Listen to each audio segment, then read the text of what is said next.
وقبل أن أنهي سأعطيك 3 وصايا عملية أرجو الله أن يكتب لنا ولا بك بها النجاة. إن كانت والدتك حية موجودة فاحرص كل الحرص على أن تدخل السرور عليها، والله من أجل القربات وأعظم أسباب التوفيق إدخال السرور على الوالدين وعلى الوالدة على وجه الخصوص. فإن أردت بهذا وجه الله قصدت به وجه الله لا لشيء آخر، لأن الله وصاك بها، فإدخال السرور على الوالدة من أعظم أسباب التوفيق ومن أعظم ما سيعينك برحمة الله في غربتك. هذه الأولى، أدخل عليها السرور بمكالمة هاتفية تسرها بها، توخى أوقات تعلم أنها تحب أن تسمع صوتك فيها. جاء رجل لابن عباس وأخبره أنه قتل، قال يا ابن عم رسول الله هل لي من توبة؟ قال يا هذا أمك حية؟ قال لا. قال يا ابن أخي أكثر من الاستغفار والعمل الصالح. فلما خرج ابن عباس تبعه عطاء بن يسار تلميذه، قال يا ابن عم رسول الله أراك سألته عن أمه؟ قال والله لا أعلم عملا صالحا أحب وأقرب إلى الله من بر الوالدة. هذا الأول. الثاني، لا يمر عليك يوم لا تقلب فيه بصرك في المصحف، لا يمر عليك يوم لا تقلب فيه بصرك في المصحف ولو أن تقرأ جزء آية، لكن هذا له أثر في حياة القلب، خاصة مما يراه الإنسان من مناظر.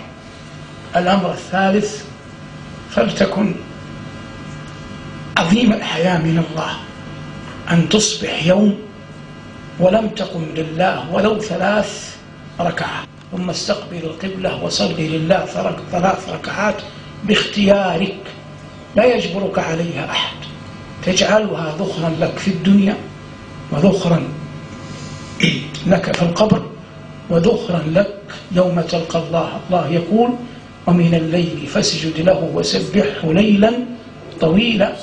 وفي التنزيل وفي الحديث قالت فإذا هو في المسجد قد انتصبت قدماه سمعته يقول في سجوده اللهم إني أعوذ برضاك من سخطك وأعوذ بمعافاتك من عقوبتك وأعوذ بك منك لا أحصي ثناء عليك أنت كما أثنيت على نفسك.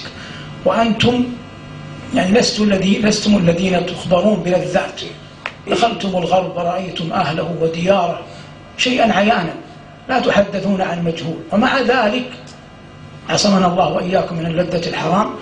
حتى اللذات المباحة والله لا توجد لذة أبدا أعظم من لذة السجود لله جل وعلا. قال الله لنبيه فتوكل على العزيز الرحيم الذي يراك حين تقوم وتقلبك في الساجدين. وحتى يعرف أن لا تعديلها لذة من موقف واحد، هب أن إنسانا مات على عمل يعمله، لا يمكن أن يفرح أبناؤك أو والداك أو أي أحد يحبك بعد وفاتك بشيء أعظم منهم لو علموا أن فلانا مات ساجدا. هذا لا أظن أحدا يبكي عليه، لأن قلنا أي حالة مقبولة ليست بحرام، لكن كيف يعرف الإنسان إن هذا العمل لذيذ؟ إنه يفرح لو أنه قبض على هذا العمل. فإذا قرن الإنسان استقرأ الإنسان الأحوال والله لا توجد شيء ولا توجد لذة أعظم من لذة السجود لرب العالمين جل جلاله. عبد ساجد يقول في سجوده سبحان ربي الأعلى، ينزه خالقه وهو يعلم يقينا أن الله غني عنه، لكنه يتوسل لله بهذا السجود أن يقربه منه.